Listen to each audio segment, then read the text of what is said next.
Hello everyone, আজ আবার একটা কোশ্চেন নিয়ে চলে আসলাম। নিটের প্রিভিয়াস ইয়ার্স কোশ্চেন, এটা 2020 সালে। কোশ্চেনটা পড়ে নেওয়া যাক। A series LCR circuit is connected to an AC voltage source. অর্থাৎ সিরিজ এলসিআর বললেই তোমরা একটা ফরম্যাট মাথায় রাখবে, সবসময় ভেক্টরের মতো করার চেষ্টা করবে। এখানে এই দিকে থাকবে এল, এই দিকে থাকবে এল। সিরিজ এলসিআর বলছে মানে এই দিকে থাকবে তোমার, উপরের দিকে থাকবে এক্সএল এবং ভিএল, নিচের দিকে থাকবে তোমার ভিসি এবং এক্সি। এইদিকে থাকবে রেজিস্ট্যান্স, এইদিকে থাকবে যে রেজিস্ট্যান্সের অ্যাক্রস ভোল্টেজ, এবং এই দিকেই থাকবে আবার আই। ঠিক আছে, তো এবার দেখো প্রথমে কি বলছে, when L is removed from the circuit the phase difference between current and the voltage is π/3। তো এলটাকে সরিয়ে দিতে বলছে। এই ধরো একটা সিরিজ এলসিআর সার্কিট আমি এঁকে নিচ্ছি। এখানে একটা সিরিজ এলসিআর সার্কিট এঁকে নিলাম। এবার বলছে এলটাকে সরিয়ে দিতে।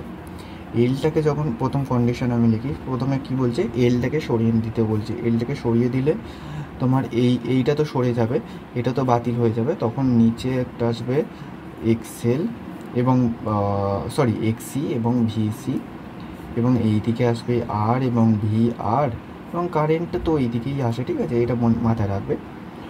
তো π/3 হচ্ছে তোমার নেট ভোল্টেজ এবং কারেন্টের মধ্যে। এখানে একটা ভি আর আছে, এখানে একটা ভিসি আছে। নেট ভোল্টেজ আসবে কোথাও মাঝখানে একটা ভি আর এম এস ধরে নিলাম। ভি আর এম এসের আমি নাম দিলাম V1। ঠিক আছে, তো আই এবং ভি আর এম এসের মধ্যে বলছে π/3। আচ্ছা, ওখানে শুধু ভোল্টেজ মানে ভি আর এম এসকেই বোঝাবে, এবং শুধু কারেন্ট বললে তখন আই আর এম এসকেই বোঝায়। ঠিক আছে, বাই ডিফল্ট। তো এই দুটোর মধ্যে যে অ্যাঙ্গেলটা সেটা বলছে π/3 ফেজ ডিফারেন্স, যেটা কারেন্ট এবং নেট ভোল্টেজের মধ্যে। এবং সেকেন্ড কন্ডিশন দেখো, বলছে যে ক্যাপাসিটরকে রিমুভ করতে হবে। If instead C is remove from the circuit, অর্থাৎ এলকে রেখে আমরা সিকে রিমুভ করছি। তো সিকে রিমুভ করলাম এলকে রেখে, তার মানে এখানে তোমার এক্স এল এবং ভি এল থাকবে, এবং এই দিকে তো আই থাকবে, বাকি এই দিকে আর এবং ভি আর যেমন ছিল সেরকম থাকবে। তখন বলছে the phase difference is again π/3 between the current and voltage, অর্থাৎ নেট কারেন্ট তো এটা, এবং নেট ভোল্টেজ কোথায় আসবে, মাঝখানে কোথাও একটা আসবে।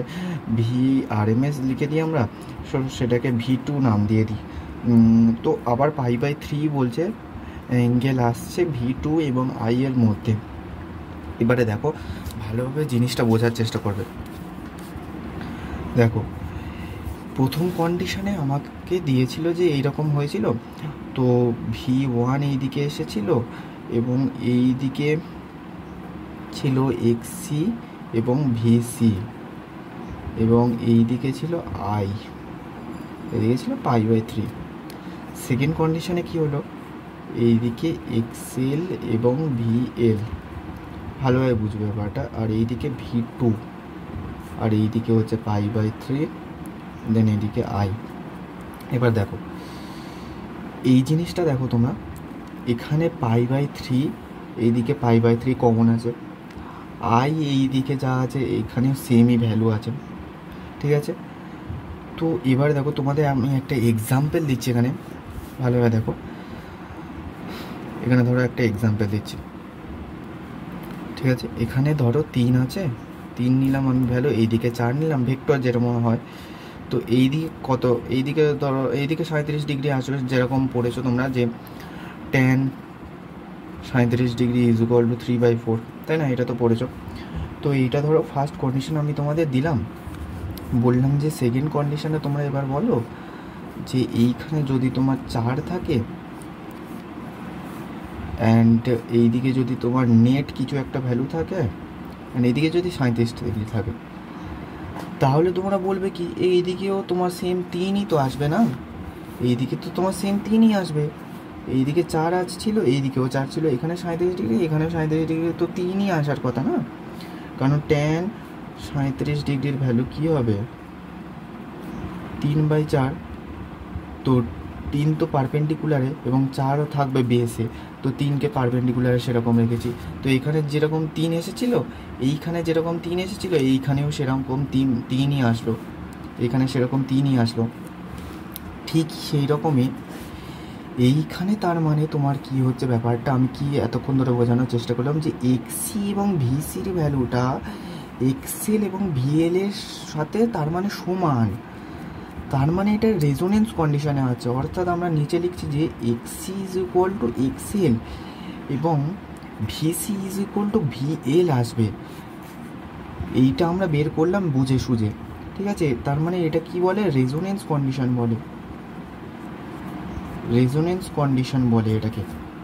অ্যান্ড রেজোনেন্স কন্ডিশন মানে, পেজটা নিচে করি দেখো, অ্যান্ড রেজোনেন্স কন্ডিশনে কি হয় যে এইখানে যা ভ্যালু, এদিকে আই এইদিকে আর এবং এইদিকে ধরো এক্সএল আমি শুধু নিলাম, এইদিকে এক্সি, মানে এই ওপরের যা ভ্যালুটা এবং নিচের ভ্যালুটা সেম হয়, অর্থাৎ এই দুটো কেটে যায়, সিম্পলি কেটে যাবে।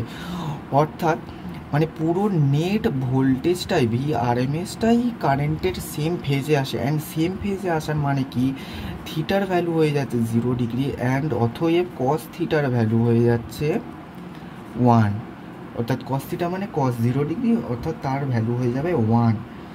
অ্যান্ড কস থিটাকেই বলা হয় পাওয়ার ফ্যাক্টর। এটা এই জিনিসটা মাথায় রাখবে যে থিটাকে পাওয়ার ফ্যাক্টর বলে না, কস থিটাকে বলা হয় পাওয়ার ফ্যাক্টর। তো পাওয়ার ফ্যাক্টর হয়ে যাবে 1, এটাই হবে অ্যান্সার। Thank you.